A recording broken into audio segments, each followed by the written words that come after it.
দর্শক, আজ দেখুন অন্নপূর্ণা যোজনার 12 পাতার ফর্ম কিভাবে আপনারা পূরণ করবেন, সেটা কিন্তু এই ভিডিওতে বিস্তারিত জানতে পারবেন।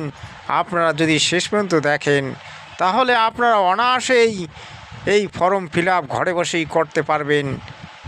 চুপচাপ দেখে নেবেন আর শিখে নেবেন, আর একটা নতুন করে ফর্ম ডাউনলোড করে সেটাতে প্র্যাকটিস করবেন, তাহলে আপনাদের কোনো রকম কোনো অসুবিধা হওয়ার সম্ভাবনা নেই। দর্শক, আপনারা দেখতে পাচ্ছেন অন্নপূর্ণা যোজনা লাইভ ফর্ম ফিল আপ। এই ফর্ম ফিল আপটি যদি আপনারা করেন, আপনাদের ফর্ম ফিল আপটা একেবারে সঠিকভাবে হয়ে যাবে। আজকে কিন্তু সেটা আমি আপনাদেরকে এই ভিডিওর মাধ্যমে দেখানোর চেষ্টা করছি। আপনারা শুধু দেখে যাবেন যে কিভাবে ফর্মটা ফিল আপ করতে হয়। দর্শক, দেখে যাবেন।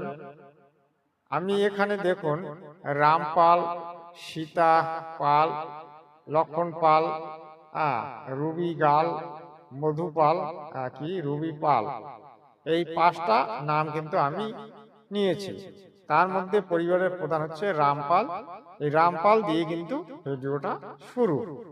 তারপরে রামপালের স্ত্রী হচ্ছে সীতারাম।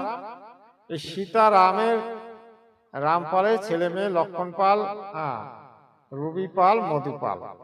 এই যে পরিবারের কর্তাকে নেওয়া হয়েছে, যেহেতু পরিবারের কর্তা ছাড়া তো সম্ভব নয়, এখানে পরিবারের কর্তাকেই দেখিয়েছে। তো পরিবারের কর্তা দ্বারাই কিন্তু এই কাজগুলি সম্পাদন হবে। তো দর্শক, আপনারা ধৈর্য সহকারে যদি দেখেন তাহলে কিন্তু আপনারা পুরোটা বুঝতে পারবেন। আমি বলবো যে আপনারা শেষ পর্যন্ত দেখবেন, আর চ্যানেলটি অবশ্যই সাবস্ক্রাইব করে নেবেন। এই যে পরিবারের প্রধানের নাম কি দিবেন? পরিবারের প্রধানের নাম হচ্ছে রামপাল। রামপাল, সঠিক হলে টিক চিহ্ন দিবেন, টিক চিহ্ন দিয়ে দিবেন।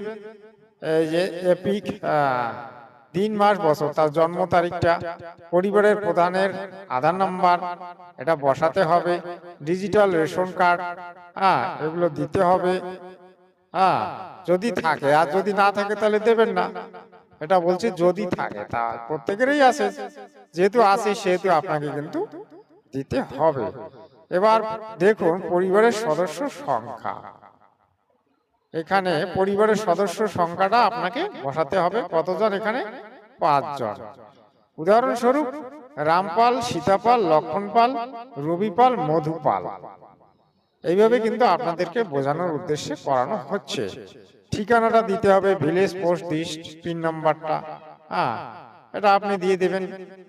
এটা তো আপনাদের জানাই আছে। যোগাযোগ নাম্বার, যেটা আধার কার্ডের সঙ্গে আপনার নাম্বার, মানে আধার কার্ডের নাম্বারের সঙ্গে যে মোবাইল নাম্বারটা লিংক করা আছে সেটাই কিন্তু দেবেন, সেটা পরিবারের কর্তার। এই যে সঠিকভাবে যদি আপনি করেন, আপনার কিন্তু ফর্মটা একেবারে নিখুঁতভাবে হয়ে যাবে। তো এটা আপনাকে লক্ষ্য করতে হবে যে ফর্মটা আপনাকে নিখুঁতভাবে কিন্তু লিখতে হবে। পরিবারের প্রধান রামপাল, সদস্য সংখ্যা সীতাপাল, জন্ম তারিখ, পরিবারের প্রধানের সঙ্গে সম্পর্ক, ওয়াইফ, আধার নাম্বার, এগুলো কিন্তু দিতে হবে। সদস্য কতজন সেটা লিখতে হবে। এগুলো কিন্তু আপনাকে পুরোপুরি ভাবে একেবারে সুন্দরভাবে স্পষ্টভাবে বাংলা ভাষায় লিখতে হবে। যেহেতু বাংলা ফর্ম, সেহেতু কিন্তু বাংলায় লিখতে হবে। কিন্তু এখানে ইংরেজিতে লেখানো হয়েছে এই কারণে যে ইংরেজিতে লিখতে একটু সুবিধা হয়, যার কারণে কিন্তু লেখা হয়েছে। এবং হাতে টিক চিহ্ন করে দেবেন। হাতে টিক চিহ্ন করে দিলেই কিন্তু ব্যাপারটা বোঝা যাবে যে এটা সম্পূর্ণটা পরিবারের সদস্য। তো এই দিকগুলো কিন্তু আপনাকে সঠিকভাবে করতে হবে, না হলে কিন্তু ফর্মটা আপনার ক্যান্সেল হয়ে যেতে পারে। তো এই যে ফর্ম ফিল আপের যে সঠিক নিয়মটা, এই নিয়মটাই হচ্ছে মূল।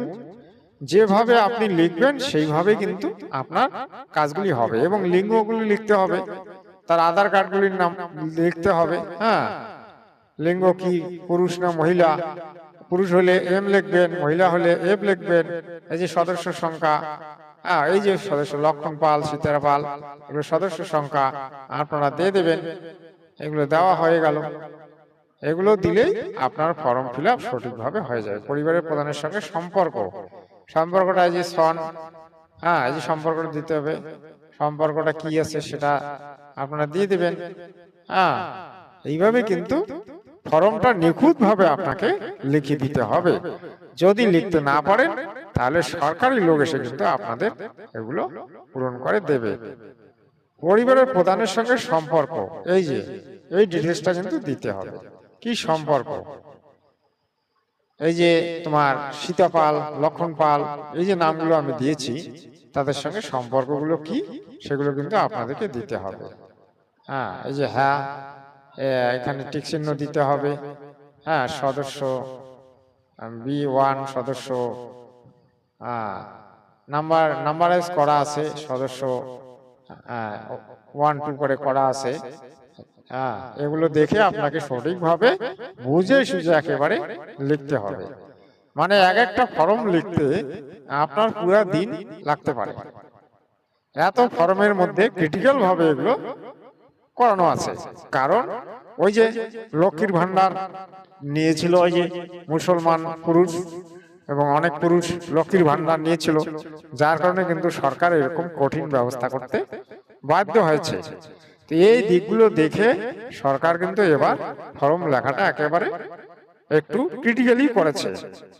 দেখুন, বুঝতে পারলে কোনো অসুবিধা নেই। এই যে যেভাবে এখানে লিখতে বলা আছে জন্ম তারিখ, লিঙ্গ, হ্যাঁ সদস্য 5 নাম্বার, হ্যাঁ যে সিরিয়ালে আসবে সেইভাবে আপনি তার নাম, তার জন্ম তারিখ, লিঙ্গ, পরিবারের প্রধানের সঙ্গে সম্পর্ক, আধার নাম্বার এগুলো দিয়ে দেবেন, তাহলে হয়ে যাবে, কোনো অসুবিধা নেই। তো এগুলো কিন্তু অনেকের পক্ষে মানে একটা ভারী বলে মনে হচ্ছে, কিন্তু না, সরকার যে এটা করেছে, সরকার তো সরকারের নিয়ম অনুসারে চলবে, কিন্তু অনেকেরই সেটা পছন্দ হচ্ছে না। এখন পছন্দ না হলে কিছু করার নেই। তারপরে দেখুন, পরিবারের প্রধান এবং পরিবারের সকল প্রাপ্তবয়স্ক সদস্যের ব্যাংক অ্যাকাউন্ট নাম্বার, হ্যাঁ সদস্যদের অ্যাকাউন্ট নাম্বার কিন্তু প্রত্যেকেরই দিতে হবে। ব্যাংক অ্যাকাউন্ট নাম্বার এবং IFSC কোড। হ্যাঁ, ডিবিটি ক্রেডিটের জন্য আধার লিঙ্ক যুক্ত, মানে আধার লিঙ্ক যুক্ত হওয়া চাই। আধার লিঙ্ক যুক্ত হলে তবে আপনি কিন্তু নাম্বারগুলো দেবেন, তাহলে কিন্তু কাজটা ভালো হবে। এবং যদি না থাকে তাহলে সেখানে নো করে দেবেন। এইভাবে সিরিয়াল ভাবে কিন্তু আপনি লিখে যাবেন। ওটা SBI ব্যাংক দিয়ে দেখানো হয়েছে, SBI ব্যাংকের। হ্যাঁ, পুরোটা আপনারা দেখতে পাচ্ছেন, ভালো করে দেখে শুনে আপনারা একদম পরিষ্কার ভাবে লিখবেন যাতে কোনো ভুল ত্রুটি না হয়। দেখুন, সদস্য number 3 bank SBI, account number এত, IFSC কোড এত, এগুলো লিখে দিবেন। তারপরে আসলো এপিক নাম্বার, HDF কি বলছে, HQF এবং সকল প্রাপ্ত বয়স্ক সদস্য ভোটার তালিকার অংশ নাম্বার সহ। এবার পরিবারের যে সদস্যগণ আছে তাদের ভোটার নাম, বিধানসভা ক্ষেত্র অংশ নাম্বার, এগুলো দিতে হবে। হ্যাঁ, অবশ্যই ভালো করে লিখতে হবে। এই যে দেখুন কিভাবে লিখতে হবে সেগুলো দেওয়া আছে, সদস্য, এপিক নাম্বার, বিধানসভা ক্ষেত্র এবং অংশ নাম্বার, এগুলো আপনারা দেবেন। হ্যাঁ, তাহলে সুন্দরভাবে হবে। এবারে আসলে 12 বিভাগ, এবার আসলো অসংরক্ষিত। হ্যাঁ, অসংরক্ষিত সেটা বুঝতে হবে। অসংরক্ষিত রেশন কার্ড, খাদ্য ভর্তুকি, এগুলো এই যে আপনার কি ডিজিটাল রেশন কার্ড আছে তাহলে টিক করে দেবেন, না থাকলে না করে দেবেন। সেটা কোন ধরনের সেটা টিক করে দেবেন। হ্যাঁ, পরিবারের রেশন দোকান থেকে মাসিক রেশন তুলছে ঠিক কি না, তুলছে কি না সেটা হা করে দেবেন, তুললে হা করে দেবেন, না করলে না করে দেবেন। বাড়ির ধরন, আপনার বাড়িতে কি 3 বা তার বেশি পাকা ঘর রয়েছে, থাকলে দেবেন, না থাকলে নেই। এটা ক্লিয়ার হয়ে গেল। এইভাবে ধীরে ধীরে বুঝে সুঝে একেবারে ফর্মটাকে ফিল আপ করতে হবে। যারা এই ফর্মটা ফিল আপ করতে পারবেন না, হ্যাঁ এবার হচ্ছে পারিবারিক জমির মালিকানা। হ্যাঁ, পারিবারিক জমির মালিকানা রেজিস্ট্রেশন নথি, মিউটেশনের কপি এবং কি বলছে আরো বলছে হাল হাল নাগাদের তারিখ সহ সর্বশেষ জমির রেকর্ডের কপি, মানে জমির রেকর্ডের কপি আপনাকে দিতেই হবে। হ্যাঁ, কম বেশি একটা আপনাকে কিন্তু জমির রেকর্ডের কপি দিতে হবে। এটা পরিষ্কার, মানে সরকার এবারে যেটা করবে সেটা একেবারে মানে সুন্দরভাবে শৃঙ্খলভাবে করবে, যাতে কোনো মানে 2 নম্বরই না হতে পারে। এবার আসলে বিভাগ ক্ষেত্র মানে পরিবারের সকল সদস্যের মোট জমির পরিমাণ কত সেটা কিন্তু আপনাকে শতকে লিখতে হবে। তো এখানে বোঝানোর জন্য 20 শতক দেওয়া হয়েছে। আপনার যতটা হবে ততটা আপনি নেবেন, যতটা আপনি দেবেন। যানবাহন আপনি পরিবারের ক্ষেত্রে যানবাহন আপনি পরিবারের কোনো সদস্য কি সদস্য কি অবাণিজ্যিক মোটর চালিত 4 চাকার গাড়ি আছে? যদি থাকে আপনি হ্যাঁ করে দেবেন, না থাকলে নেই। তবে বেশিরভাগটা না করে দেওয়াটাই ভালো। গ্রামগঞ্জে আর কয়জনের আছে? হ্যাঁ, শহরে অনেকেরই থাকে, তারা শহরের লোক তো আর এগুলো নেয় না, খুব কম নেয়। তবে গ্রামের লোকেরা এই সমস্ত গরিব পরিবার থেকে নেওয়া হয়। পারিবারিক ভিত্তিক সদস্যের স্বাস্থ্য বীমা যদি থাকে তাহলে দেবেন, না থাকলে নেই। একদম স্বাস্থ্য বীমা না থাকলে আপনি একেবারে ক্যান্সেল করে দেবেন।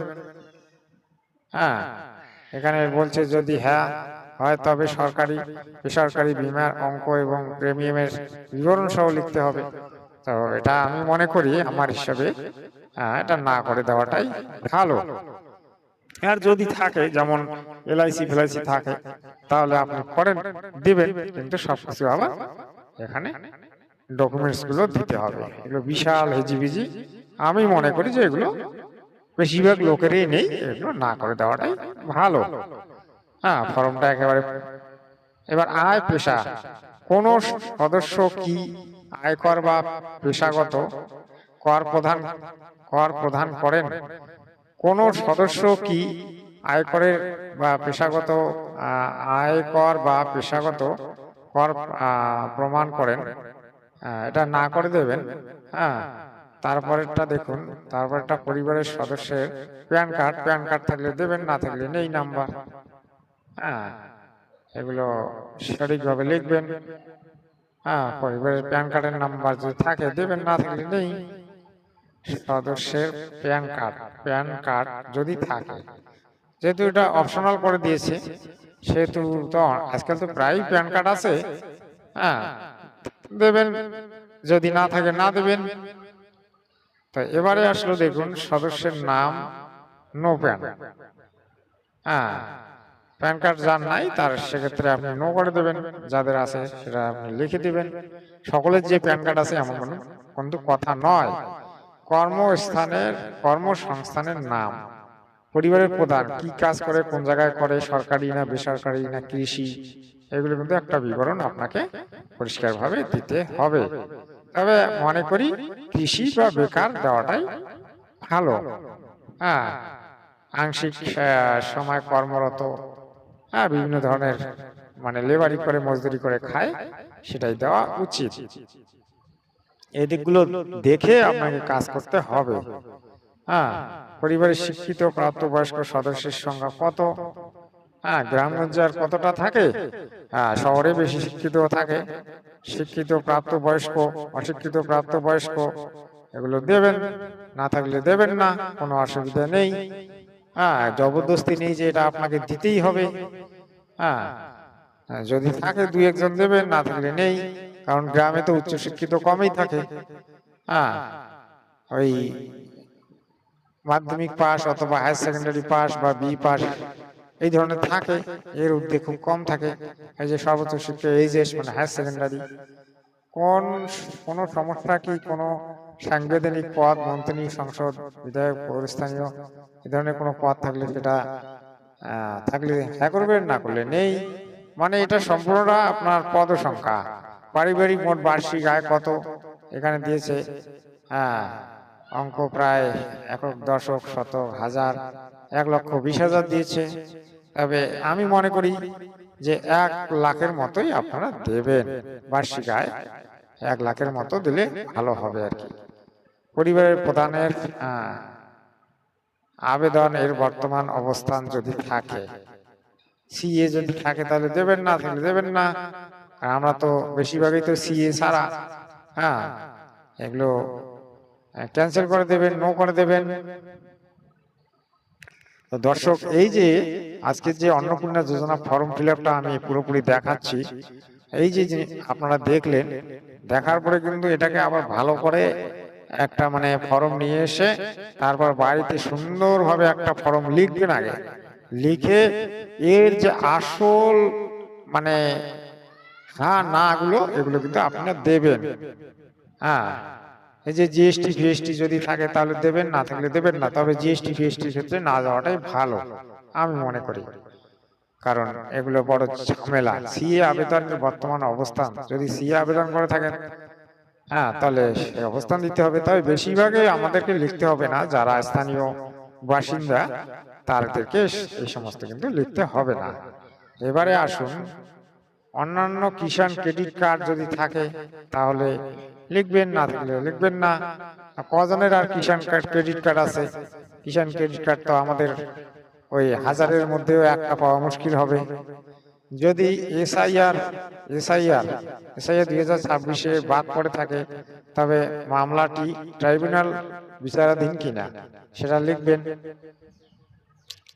হ্যাঁ, তবে অনেকেরই ভোট যেহেতু বাতিল হয়েছে, সেহেতু এটা কিন্তু তাদেরকে লেখাটা ভালো, তাহলে কিন্তু আগে আবার সে কাজটা ভালো হবে। অনেকে লক্ষ্মীর ভান্ডার পাচ্ছেন, কিন্তু দেখা গেল যে তার এসআইআর এ তার নাম বাতিল হয়ে গেছে। হ্যাঁ, বিকল্পটাও দিয়েছে, বিকল্পগুলো আপনারা পূরণ করবেন বুঝে সুঝে। হ্যাঁ, বিকল্পগুলো কিন্তু পূরণ করতে হবে। যদি মানে কোনো যে অংশটা আপনাকে আপনি ধরবেন আগে, সেই অংশটা কিন্তু আপনাকে পূরণ করতেই হবে, না হলে কিন্তু আপনার ফর্মটা বাতিল হওয়ার সম্ভাবনা থাকবে, বা দুবারা আপনাকে ফির ফর্ম ফিল আপ করে দিতে হবে। এই হলো ব্যাপার দর্শক। তবে আমি মনে করি ফর্ম যদিও তেমন হার্ড নয়, কিন্তু সাধারণ মানুষের কাছে সেটা হার্ডই লাগবে। হ্যাঁ, হার্ড লাগবে।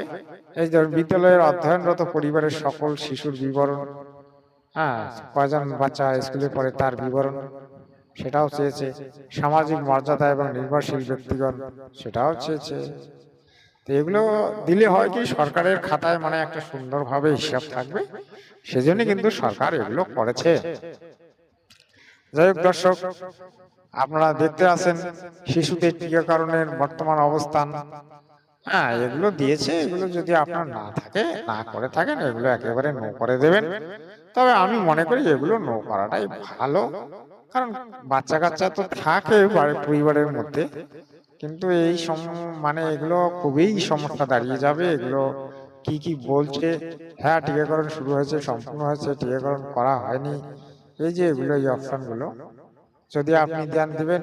হ্যাঁ, আপনি কি কোনো সরকারি প্রকল্পের সুবিধা ডিবিডি এর মাধ্যমে পাচ্ছেন? যদি কোনো সরকারের সুবিধা পাচ্ছেন সেটা বলবেন। অনেকে কৃষক বন্ধু পায়, তারপরে আবার লক্ষ্মীর ভান্ডার পায়।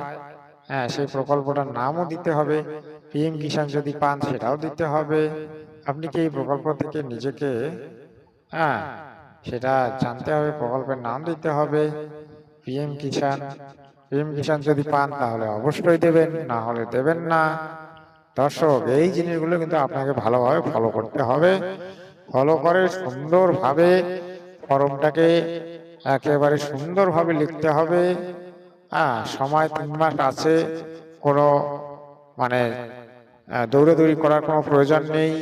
হ্যাঁ, আর যতদিন পর্যন্ত না আপনি তোমার এই অন্নপূর্ণা যোজনায় যুক্ত হচ্ছেন, ততদিন পর্যন্ত লক্ষ্মীর ভান্ডার পাবেনই, কোনো অসুবিধা নেই।